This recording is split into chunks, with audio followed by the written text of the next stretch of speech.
ನಮಸ್ಕಾರ ಬಂಧುಗಳೇ. ಜಗತ್ತಿನ ಸಮಸ್ತ ಚರಾಚರ ವಸ್ತುಗಳಿಗೆ ತಾಯಿಯೇ ಮೂಲ. ಅಂತಹ ಜಗನ್ಮಾತೆಯು ಭೂಮಿಯ ನಾಭಿ ಪ್ರದೇಶದಲ್ಲಿ ನೆಲೆಸಿದ್ದಾಳೆ ಎಂದರೆ ನಿಮಗೆ ಆಶ್ಚರ್ಯವಾಗಬಹುದು. ಹೌದು, ಭರತಖಂಡದ ಅಷ್ಟಾದಶ ಶಕ್ತಿ ಪೀಠಗಳಲ್ಲಿ ಅತ್ಯಂತ ಪ್ರಮುಖವಾದ ಕಾಶಿಯ ವಿಶಾಲಾಕ್ಷಿ ಮತ್ತು ಮಧುರೈನ ಮೀನಾಕ್ಷಿಯಷ್ಟೇ ಶಕ್ತಿಯುತವಾದ ಕ್ಷೇತ್ರವೇ ಕಂಚಿ ಕಾಮಾಕ್ಷಿ ದೇವಾಲಯ. ಇವತ್ತಿನ ಈ ವಿಶೇಷ ವಿಡಿಯೋದಲ್ಲಿ ನಾವು ತಮಿಳುನಾಡಿನ ಪ್ರಸಿದ್ಧ ಕಂಚೀಪುರದಲ್ಲಿ ನೆಲೆಸಿರುವ ಕಾಮಾಕ್ಷಿ ದೇವಿಯ ದಿವ್ಯ ಸನ್ನಿಧಿಯತ್ತ ನಿಮ್ಮನ್ನು ಕರೆದೊಯ್ಯಲಿದ್ದೇವೆ. ಇಲ್ಲಿ ದೇವಿ ಕೇವಲ ಮೂರ್ತಿಯಲ್ಲ, ಸಾಕ್ಷಾತ್ ಶಕ್ತಿ ಸ್ವರೂಪಿಣಿ. ತಾಯಿಯ ಸಂಕಲ್ಪವಿಲ್ಲದೆ ಯಾರೂ ಈ ಕ್ಷೇತ್ರಕ್ಕೆ ಕಾಲಿಡಲು ಸಾಧ್ಯವಿಲ್ಲ ಎಂಬ ನಂಬಿಕೆ ಇಲ್ಲಿನ ಭಕ್ತರಲ್ಲಿದೆ. ಇಂದಿನ ವಿಡಿಯೋದಲ್ಲಿ ಕಾಮಾಕ್ಷಿ ಎಂಬ ಹೆಸರಿನ ಅರ್ಥವೇನು, ಇಲ್ಲಿರುವ ಶ್ರೀಚಕ್ರದ ಮಹತ್ವವೇನು ಮತ್ತು ಬಂಧಾಸುರನ ಸಂಹಾರದ ಈ ರೋಚಕ ಇತಿಹಾಸವೇನು ಎಂಬುದೆಲ್ಲವನ್ನ ಸಂಪೂರ್ಣವಾಗಿ ತಿಳಿಯೋಣ. ಕೊನೆಯವರೆಗೂ ಈ ವಿಡಿಯೋ ನೋಡಿ ತಾಯಿಯ ಕೃಪೆಗೆ ಪಾತ್ರರಾಗಿ. ಮೊದಲು ನಾವು ಕಾಮಾಕ್ಷಿ ಎಂಬ ಸುಂದರ ಹೆಸರಿನ ಅರ್ಥವನ್ನು ತಿಳಿಯೋಣ. ಇಲ್ಲಿ ಕಾ ಎಂದರೆ ಲಕ್ಷ್ಮೀ ದೇವಿ, ಮಾ ಎಂದರೆ ಸರಸ್ವತಿ ದೇವಿ ಮತ್ತು ಅಕ್ಷಿ ಎಂದರೆ ಕಣ್ಣುಗಳು. ಅಂದರೆ ಯಾರ ಕಣ್ಣುಗಳಲ್ಲಿ ಲಕ್ಷ್ಮಿ ಮತ್ತು ಸರಸ್ವತಿಯರು ವಾಸವಾಗಿದ್ದಾರೋ ಅವಳೇ ಕಾಮಾಕ್ಷಿ. ಲಲಿತಾ ಸಹಸ್ರನಾಮದಲ್ಲಿ ಹೇಳಿರುವಂತೆ ಈ ತಾಯಿಯು ತನ್ನ ಕಣ್ಣಿನ ನೋಟದಿಂದಲೇ ಭಕ್ತರ ಸಕಲ ಸಂಕಷ್ಟಗಳನ್ನು ದೂರ ಮಾಡಿ ಜ್ಞಾನ ಮತ್ತು ಐಶ್ವರ್ಯವನ್ನು ಕರುಣಿಸುತ್ತಾಳೆ. ಪುರಾಣ ಮತ್ತು ಇತಿಹಾಸ. ಈ ಕ್ಷೇತ್ರದ ಇತಿಹಾಸ ಅತ್ಯಂತ ಕುತೂಹಲಕಾರಿ. ಪುರಾಣಗಳ ಪ್ರಕಾರ ಶಿವನು ತಪಸ್ಸಿನಲ್ಲಿದ್ದಾಗ ಮನ್ಮಥನು ಅವನ ತಪಸ್ಸನ್ನು ಭಂಗಗೊಳಿಸಲು ಪ್ರಯತ್ನಿಸುತ್ತಾನೆ. ಆಗ ಶಿವನು ತನ್ನ ಮೂರನೆಯ ಕಣ್ಣಿನಿಂದ ಮನ್ಮಥನನ್ನು ಭಸ್ಮ ಮಾಡುತ್ತಾನೆ. ಆ ಭಸ್ಮದಿಂದ ಬಂಧಾಸುರ ಎಂಬ ರಾಕ್ಷಸ ಹುಟ್ಟುತ್ತಾನೆ. ಈ ಬಂಧಾಸುರನು ದೇವತೆಗಳಿಗೆ ತುಂಬ ತೊಂದರೆ ನೀಡಲು ಆರಂಭಿಸುತ್ತಾನೆ. ಆಗ ದೇವತೆಗಳೆಲ್ಲರೂ ಶಿವನ ಮೊರೆ ಹೋಗುತ್ತಾರೆ. ಶಿವನ ಸೂಚನೆಯಂತೆ ದೇವತೆಗಳು ಕಂಚೀಪುರಕ್ಕೆ ಬಂದು ಗಿಳಿಗಳ ರೂಪ ಧರಿಸಿ ಅಲ್ಲಿನ ಒಂದು ಮರದಲ್ಲಿ ಕುಳಿತು ತಾಯಿಯನ್ನು ಪ್ರಾರ್ಥಿಸುತ್ತಾರೆ. ಭಕ್ತರ ಮೊರೆ ಆಲಿಸಿದ ತಾಯಿ ಅಷ್ಟಭುಜಗಳ ಧಾರಿಣಿಯಾಗಿ ಪ್ರಕಟಗೊಂಡು ಬಂಧಾಸುರನನ್ನು ಸಂಹರಿಸುತ್ತಾಳೆ.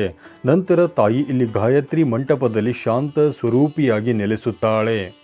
ಮತ್ತೊಂದು ವಿಶೇಷವೆಂದರೆ ಸತೀದೇವಿಯ ದೇಹ ಭಾಗಗಳು ಬಿದ್ದ 18 ಶಕ್ತಿ ಪೀಠಗಳಲ್ಲಿ ಕಂಚೀಪುರವು ದೇವಿಯ ನಾಭಿ ಹೊಕ್ಕಳ ಬಿದ್ದ ಪವಿತ್ರ ತಾಣ.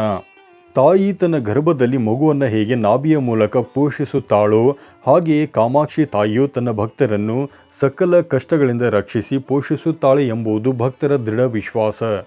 ಇಲ್ಲಿನ ವಾಸ್ತುಶಿಲ್ಪದ ವೈಭವ. ಕಂಚೀಪುರವನ್ನು ಮೋಕ್ಷಪುರಿ ಎಂದು ಕರೆಯಲಾಗುತ್ತದೆ.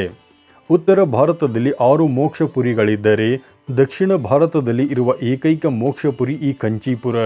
ದೇವಾಲಯದ ಒಳಗೆ ಪ್ರವೇಶಿಸುತ್ತಿದ್ದಂತೆ ನಮಗೆ ಕಾಣುವುದು ಬೃಹತ್ ಗೋಪುರಗಳು. ಈ ದೇವಾಲಯಕ್ಕೆ 4 ದಿಕ್ಕುಗಳಲ್ಲಿ 4 ಗೋಪುರಗಳಿವೆ. ಆದರೂ ಭಕ್ತರಿಗೆ ಪ್ರವೇಶ ಕೇವಲ ಪೂರ್ವ ಗೋಪುರದ ಮೂಲಕ ಮಾತ್ರ ಲಭ್ಯವಿದೆ. ದೇವಾಲಯದ ಒಳಭಾಗದಲ್ಲಿರುವ ಗಾಯತ್ರಿ ಮಂಟಪವು ಅತ್ಯಂತ ಪವಿತ್ರವಾದದ್ದು. ಇಲ್ಲಿರುವ 24 ಸ್ತಂಭಗಳು ಗಾಯತ್ರಿ ಮಂತ್ರದ 24 ಅಕ್ಷರಗಳನ್ನು ಪ್ರತಿನಿಧಿಸುತ್ತವೆ ಎಂದು ಹೇಳಲಾಗುತ್ತದೆ. ದೇವಾಲಯದ ವಿಮಾನ ಗೋಪುರವು ಸಂಪೂರ್ಣ ಚಿನ್ನದ ಲೇಪನದಿಂದ ಕೂಡಿದ್ದು ಸೂರ್ಯನ ಕಿರಣಗಳು ಬಿದ್ದಾಗ ಜಗಮಗಿಸುವ ನೋಟವು ಭಕ್ತರ ಕಣ್ಮನ ಸೆಳೆಯುತ್ತದೆ. ಮೂರ್ತಿ ಮತ್ತು ಶ್ರೀಚಕ್ರ.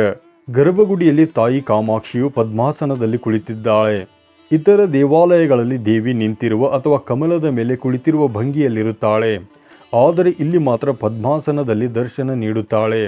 ತಾಯಿಯು ಚತುರ್ಭುಜಗಳನ್ನು ಹೊಂದಿದ್ದು ಪಾಪ ಅಂಕುಶ, ಪುಷ್ಪ ಬಾಣ ಮತ್ತು ಕಬ್ಬಿನ ಜಲ್ಲಿಯನ್ನು ಹಿಡಿದಿದ್ದಾಳೆ. ತಾಯಿಯ ಕೈಯ ಮೇಲೆ ಸಣ್ಣ ಗಿಳಿ ಇರುವುದನ್ನು ನೀವು ಗಮನಿಸಬಹುದು. ಇದು ದೇವತೆಗಳು ಗಿಳಿ ರೂಪದಲ್ಲಿ ಬಂದು ಪ್ರಾರ್ಥಿಸಿದ್ದರ ಸಂಕೇತವಾಗಿದೆ. ಅಮ್ಮನವರ ಪಾದದ ಬಳಿ ಶ್ರೀಚಕ್ರವನ್ನು ನೀವು ಕಾಣಬಹುದು. ಇದನ್ನು ಆದಿಶಂಕರಾಚಾರ್ಯರು ಪ್ರತಿಷ್ಠಾಪಿಸಿದ್ದಾರೆ. ಹಿಂದೆ ತಾಯಿ ಅತ್ಯಂತ ಉಗ್ರ ಸ್ವರೂಪಿಯಾಗಿದ್ದಾಗ ಅವಳನ್ನು ಶಾಂತಗೊಳಿಸಲು ಶಂಕರಾಚಾರ್ಯರು ಈ ಶ್ರೀಚಕ್ರವನ್ನು ಸ್ಥಾಪಿಸಿ ಅದರಲ್ಲಿ ದೇವಿಯ ಶಕ್ತಿಯನ್ನು ಆವಾಹಿಸಿದರು ಎಂಬ ಇತಿಹಾಸವಿದೆ. ಇಂದಿಗೂ ಎಲ್ಲ ಪೂಜೆಗಳು ಮೊದಲು ಈ ಶ್ರೀಚಕ್ರಕ್ಕೆ ನಡೆದು ನಂತರ ದೇವಿಗೆ ಸಲ್ಲಿಕೆಯಾಗುತ್ತದೆ. ರಾಮಾಯಣದ ಕಾಲಕ್ಕೂ ಈ ಕ್ಷೇತ್ರಕ್ಕೂ ಸಂಬಂಧವಿದೆ. ಪುರಾಣಗಳ ಪ್ರಕಾರ ಅಯೋಧ್ಯೆಯ ರಾಜ ದಶರಥನಿಗೆ ಮಕ್ಕಳಿಲ್ಲದಿದ್ದಾಗ ಅವರು ಈ ಕಂಚಿ ಕಾಮಾಕ್ಷಿ ದೇವಾಲಯಕ್ಕೆ ಬಂದು ಪ್ರಾರ್ಥನೆ ಮಾಡಿದ್ದರು ಎಂದು ಹೇಳಲಾಗುತ್ತದೆ. ಇಲ್ಲಿ ಅವರು ಪುತ್ರ ಕಾಮೇಷ್ಟಿ ಯಾಗವನ್ನು ಮಾಡಿದ್ದರು. ಇಂದಿಗೂ ಸಂತಾನ ಭಾಗ್ಯವಿಲ್ಲದ ದಂಪತಿಗಳು ಕಂಚಿಗೆ ಬಂದು ಅಮ್ಮನವರನ್ನು ಪ್ರಾರ್ಥಿಸಿ ಕುಂಕುಮ ಪ್ರಸಾದ ಪಡೆದರೆ ಶೀಘ್ರವೇ ಶುಭ ಸುದ್ದಿ ಕೇಳುತ್ತಾರೆ ಎಂಬ ನಂಬಿಕೆ ಇದೆ. ಕಂಚಿ ಕಾಮಾಕ್ಷಿ ದೇವಾಲಯದಲ್ಲಿ ಪ್ರತಿದಿನ ಬೆಳಗ್ಗೆ 5 ಗಂಟೆಗೆ ಗೋಪೂಜೆಯೊಂದಿಗೆ ದಿನಚರಿ ಆರಂಭವಾಗುತ್ತದೆ. ಅಮ್ಮನವರಿಗೆ ನಡೆಯುವ ಅಭಿಷೇಕವನ್ನು ನೋಡುವುದೇ ಒಂದು ಸುಯೋಗ. ಕೇವಲ ಅಭಿಷೇಕದ ಸಮಯದಲ್ಲಿ ಮಾತ್ರ ಭಕ್ತರು ಅಮ್ಮನವರ ನಿಜ ಪಾದಗಳ ದರ್ಶನವನ್ನು ಪಡೆಯಬಹುದು. ಇಲ್ಲಿ ನೀಡುವ ಪ್ರಸಾದವಾದ ಬೆಲ್ಲದ ಅನ್ನ ಅಥವಾ ಸಕ್ಕರೆ ಪೊಂಗಲ್ ಅತ್ಯಂತ ರುಚಿಕರವಾಗಿರುತ್ತದೆ. ತಾಯಿಯೇ ತನ್ನ ಮಕ್ಕಳಿಗೆ ಸ್ವತಃ ಪ್ರೀತಿಯಿಂದ ಬಡಿಸುತ್ತಿದ್ದಾಳೆ ಎನ್ನುವಷ್ಟು ಮಧುರವಾಗಿರುತ್ತದೆ ಈ ಪ್ರಸಾದ.